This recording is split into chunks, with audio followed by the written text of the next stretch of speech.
Hi, everyone. My name is Lynn. Today we have a special guest, Famla, who's with the Office of the Assessors. Can you share a little bit about your background? Sure. So I was elected Alameda County Assessor 5 years ago. I am currently the only Asian American to serve as assessor in the state of California. If you had 3 tips for businesses, what would that be? Don't take no as an answer. A lot of times, when you talk to customers or potential customers, people say, well, I don't need your service, or I don't need your product, or whatever it is. Well, that doesn't mean that's the final end all, right? Sometimes you kind of have to hustle a little bit, right? Opening a business and running a business is part of that. The biggest part of that is the hustle, it's the grind. It's working through the rejection, because you will get rejected. I've operated multiple businesses in my life. I was just saying how, I've worked in my mom's furniture store. I've worked in my dad's machine shop. I've had my own business in real estate and law. And many times you get that no right away. And you got to work through it. Number 2, take time for yourself.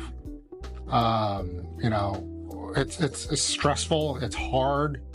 You have good days and bad days, probably more bad days than good, but you got to take care of yourself, because if not, what's the point? That's, if you don't, there's no point in doing what we do. And third one, reach out and help someone else, mentor others.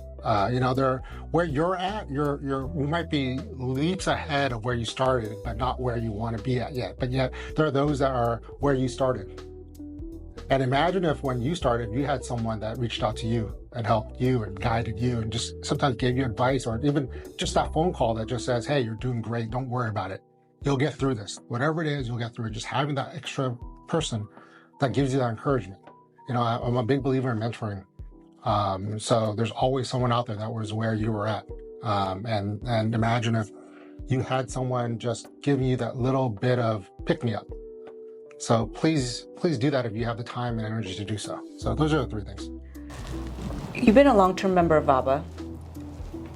Why would you recommend someone joining associations like VABA? I think associations like VABA are great at giving you that network, right? We talked about mentoring, like either finding mentors or finding mentees, right? VABA has all that. VABA also has a way of connecting you with resources that you may not otherwise have an ability to get. Don't undersell networking. Networking is so important in business and in life, because you never know when you're going to find that next it thing, right? That it thing could be a contract, that it thing could be a resources, that it thing could be a mentor. Whatever it is, the chances of you being able to find it are greater when you're a part of organizations like VABA or other chambers of commerces. I think that is the greatest resource that VABA can bring to the table, is that connection.